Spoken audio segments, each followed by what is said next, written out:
안녕하세요. 건강의 달인 건달입니다. 에너지 음료 드셔보신 적 있으신가요? 스포츠 음료로도 많이 알려져 있고요.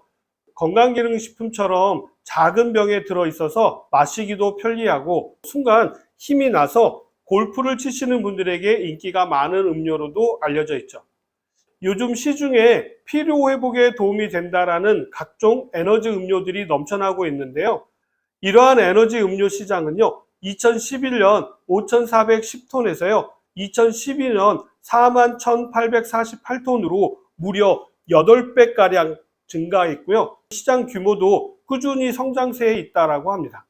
에너지 음료의 성분을 보면은요, 주로 카페인이라든지 타우린, 비타민으로 구성되어져 있는데요. 일부 제품은 비타민제로 알려져서 오해를 사는 부분도 있죠. 제가 오늘 말씀드리려는 부분은요, 여러 성분 중에서도 카페인에 대한 이야기입니다. 에너지 음료를 남용하다 보면은요, 카페인에 의한 여러 가지 문제가 발생하게 되는데 이게 생각보다 심각한 부분이 있어서 이 부분에 대한 이야기를 해드리도록 하겠습니다.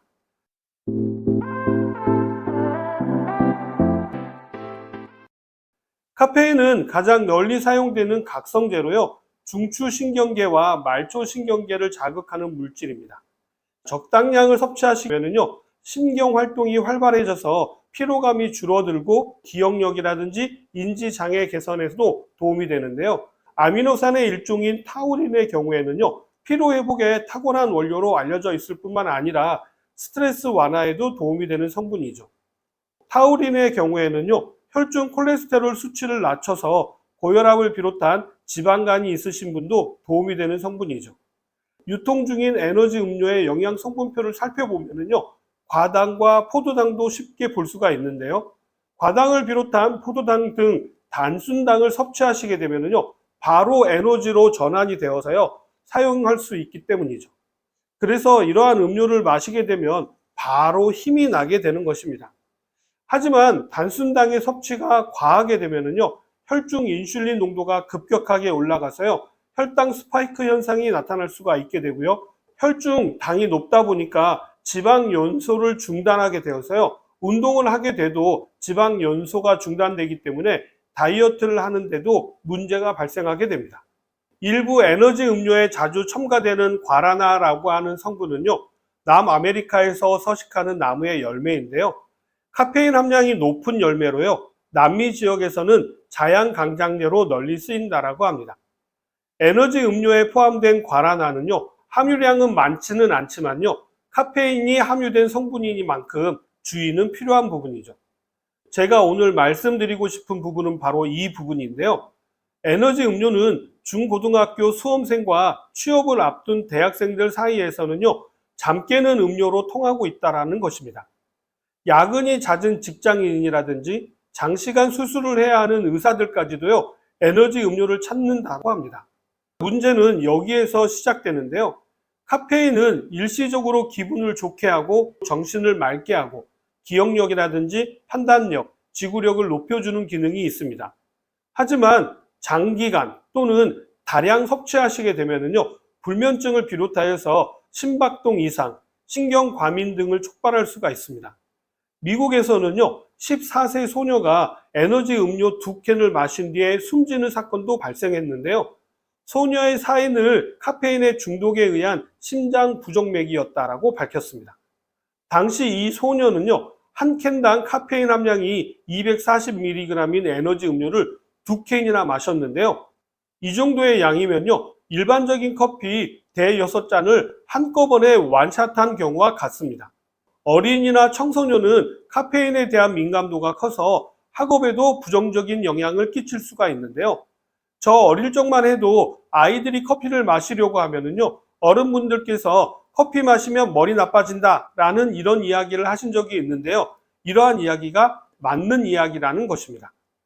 카페인 중독이 되다 보면은요, 카페인 없이는 뇌가 움직이지 않기 때문이죠. 그렇기 때문에 과도한 카페인 섭취는 어릴 때도 피해야 하고요, 어른이 되셔도 피해야 하는 것입니다. 나는 아침에 모닝커피를 마시지 않으면 하루 종일 정신을 차릴 수가 없어. 이런 이야기 하시는 분들 주변에 많으시죠? 이러한 현상이 나타나는 이유도 카페인에 중독이 되어서 카페인 없이는 뇌가 잘 작동하지 않기 때문입니다. 잠을 쫓으려고 에너지 음료를 마시는 행위가요, 밤샘 공부에는 조금 도움이 될지 몰라도요, 장기적으로 보면 오히려 건강을 해치게 되기 때문입니다.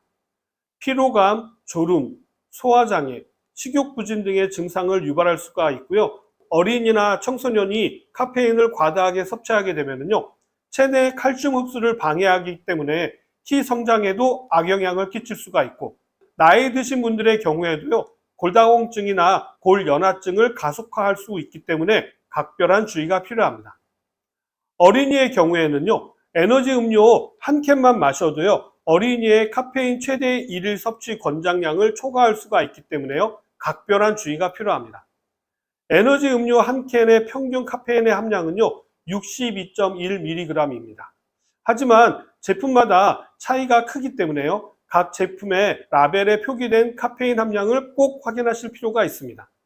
식품의약품안전처의 조사에 따르면요, 커피 전문점 커피, 캡슐 커피 등의 커피 침출액 한 잔에는요, 평균적으로 107.7mg의 카페인이 들어있고요. 병커피, 캔커피 등 커피 음료 한 개당 평균적으로 88.4mg의 카페인이 함유되어 있다고 합니다. 커피 믹스 등 인스턴트 커피의 한 잔에는요, 평균 카페인 함량은 52.9mg이고요.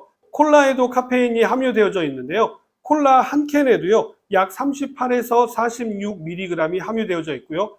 초콜릿에도 약 80mg, 홍차에도 약 19.5에서 38mg, 녹차에도 카페인이 약 30mg 정도 들어있다는 점을 고려한다면요, 에너지 음료를 마시지 않아도 일상생활에서 일반적으로 카페인을 이미 상당량 섭취하고 있다는 점을 인식할 필요가 있습니다. 그런데 이런 카페인이 함유된 에너지 음료를 카페인이 함유되어져 있는 바카스와 같은 자양강장제와 함께 마신다라는 것입니다. 붕붕 음료라고 하는데요.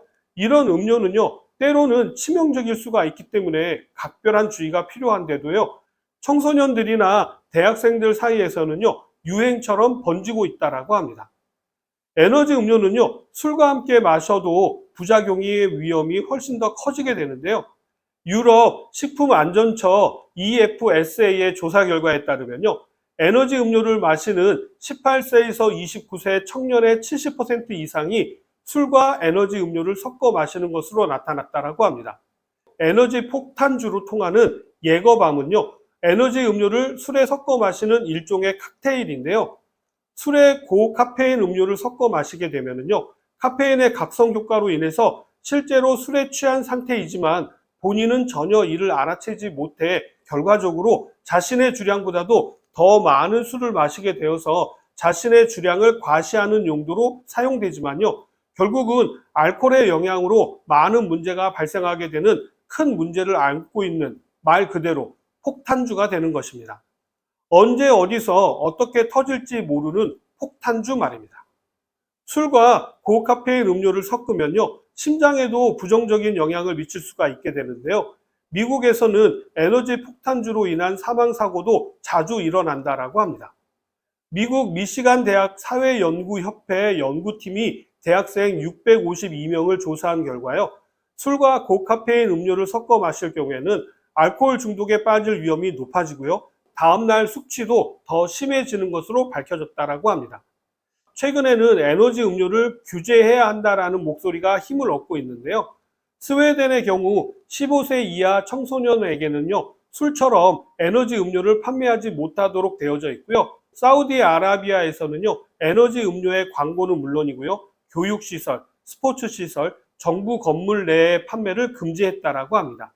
프랑스에서는요, 에너지 음료에 레드불세라고 하는 세금까지 부과했고요. 호주 정부는요, 에너지 음료를 의약품으로 분류해서요, 관리하고 있고, 캐나다 토론토시는요, 편의점 등에서 19세 미만 청소년에게는요, 에너지 음료의 판매를 금지했다고 합니다. 우리나라에서는 아직 이러한 규제가 없어서요, 마트나 편의점에서 누구나 수량에 제한 없이 구매가 가능하죠. 개인적으로 문제가 있다고 생각합니다. 에너지 음료의 최대 시장인 미국에서도요, 의사회 AMA가요, 2013년 10대 청소년에 대한 에너지 음료 판매 금지를 촉구했고요. 세계보건기구인 WHO에서도요, 최근 에너지 음료 남용의 위험성을 경고하면서요, 카페인의 섭취 한도를 설정한다거나 판매, 마케팅을 제한하는 등의 방식으로 에너지 음료를 규제하지 않으면 심각한 공공보건 문제가 발생할 것이라고 우려했다라고 합니다. 걱정인 것은요, 이러한 음료를 마시는 연령대가 점점 낮아지는 것도 문제가 된다라고 생각합니다. 오늘은 에너지 음료의 문제점을 짚어보았는데요. 혹시 주변에 청소년이나 대학생이 이러한 음료를 마시는 것을 보신다면요, 꼭 가셔서 이런 이야기를 전해주시기 바랍니다. 우리나라 청소년은요, 우리가 지켜주어야 한다라고 생각합니다. 오늘 내용은 좀 무거웠지만 여기까지고요. 저는 다음 시간에 다시 찾아뵙겠습니다. 감사합니다.